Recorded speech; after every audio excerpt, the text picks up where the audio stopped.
Nate Tunno, and this is my two countries project comparing the highly developed Japan with the lesser developed Laos. Laos is located in southeastern Asia and is the only landlocked country in the region, meaning it does not have access to an outside ocean or a port city. The 5 countries that neighbor Laos are China, Myanmar, Cambodia, and Vietnam, and the geographical terrain in Laos includes mountains, narrow river valleys, lush forest, and steep terrain. So, some basic geographical information about Japan is that it is located in the northern Pacific Ocean off the coast of Northeast Asia, so it's not that far from Laos, actually.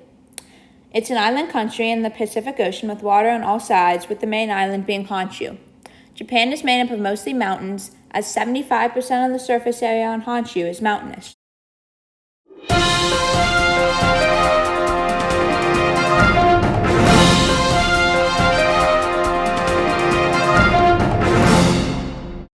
To better understand these countries and to explain why Japan is more highly developed compared to why Laos is more lesser developed, we need to first understand each of these countries' roles in colonialism. French colonialism is a big reason why Laos is a lesser developed country today. It was colonized by France in the late 19th and early 20th centuries, and because of French colonialism, there was little to no productive capacity in the country, as well as most of the country's infrastructure being destroyed by years of fighting for independence. So, Laos was largely exploited during the time of French colonialization, and as a result of that colonialization, the productive capacity in Laos was non-existent, as mentioned before.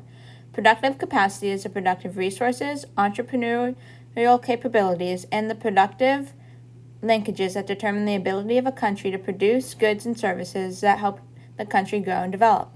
With no productive capacity, Laos was unable to grow and develop, and is one of the reasons why it is an LDC country today.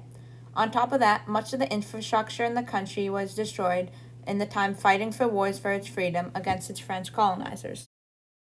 There was not any colonialism in Japan, as it was never formally colonized by a Western power, and the country did not do much colonizing by itself. However, the Portuguese were the first to arrive in Japan, and they brought goods, items, and services like tin, silk, lead, gold, and wool and cotton textiles. They also impacted Japanese politics and power at the time. So one of the reasons why Japan was not colonized was because it is on an isolated island location, leaving it less likely to be reached and colonized by a country. Japan does not share a land border with any country.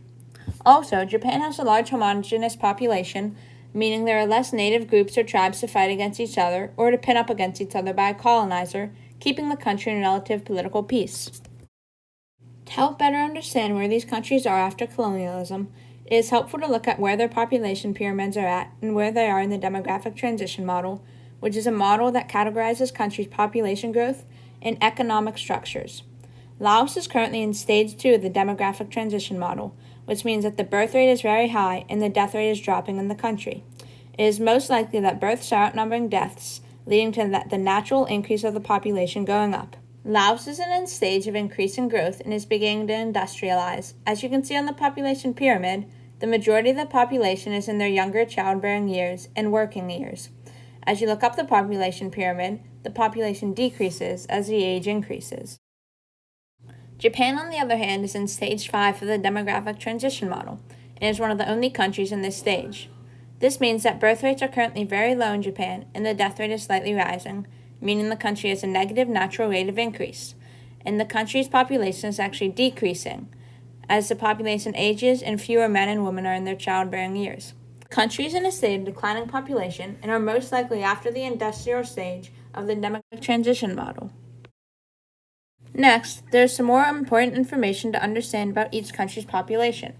The total fertility rate in Laos is about 2.5 births per woman, and the life expectancy is only about 68 years. The higher fertility rate and the lower life expectancy show why Laos is in stage 2 of the demographic transition model. With an area around 240,000 square kilometers and a population around 7.5 million, the physiological and arithmetic densities are both about 33 people per square kilometer. In Japan, the total fertility rate is well below replacement level, and the life expectancy is above average, which is expected of a stage 5 country.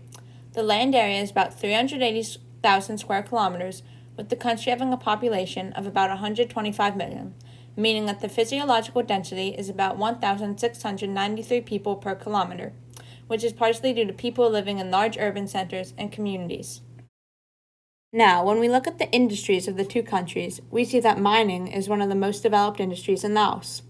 It is one of the main contributors to the Lao GDP. Also, the service sector in Laos largely focuses on trading and catering resources. In Japan, the main source of industry is the manufacturing and service economy, which includes motor vehicles, steel, and high technology products. This makes up for about 20% of Japan's GDP. The country is also scarce in natural resources and is very reliant on imported energy and raw materials. When we compare the agriculture sectors of the two countries, we see that both countries use primarily wet agriculture and rice paddies for farming. However, in Japan, agriculture makes up for only a small amount of the country's GDP, while in Laos, agriculture makes up for about half the country's GDP. Surprisingly, Japan and Laos have some political similarities. Both countries have unitary governments and are both elongated states. However, Japan could also be a fragmented country, as it has many islands. When looking at the migration trends, we see that both countries have a positive net migration rate. However, Laos welcomes in about 12 times as many migrants as Japan does. Japan is, however, looking to attract more migrants to deal with the smaller labor force in their aging population. Some of the major cities in Laos are Vientiane, Savanakhet, and Paxi.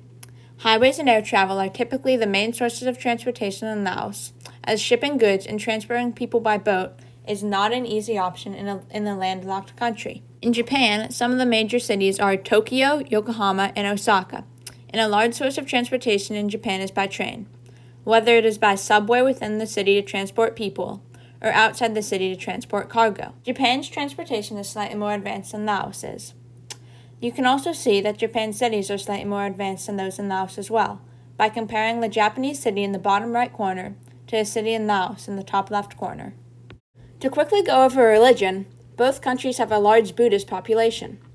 In Japan, Shinto is also popular, which is Japan's native belief system, or the way of the gods. Also, about 30% of the population in Laos doesn't classify with their religion, categorized as having animist beliefs. Colonialism accounts for many of the similarities and differences between Japan and Laos. It is the reason why Laos is an LDC focused mainly on mining and agriculture, and Japan is an HCC focused mainly on the manufacturing and service economy. They're in the same region of the world, neither is at a huge geographic disadvantage, except for the fact that Laos is the only landlocked country in Southeast Asia. Thank you for listening to this United Nations report comparing the lesser developed Laos to the more highly developed Japan.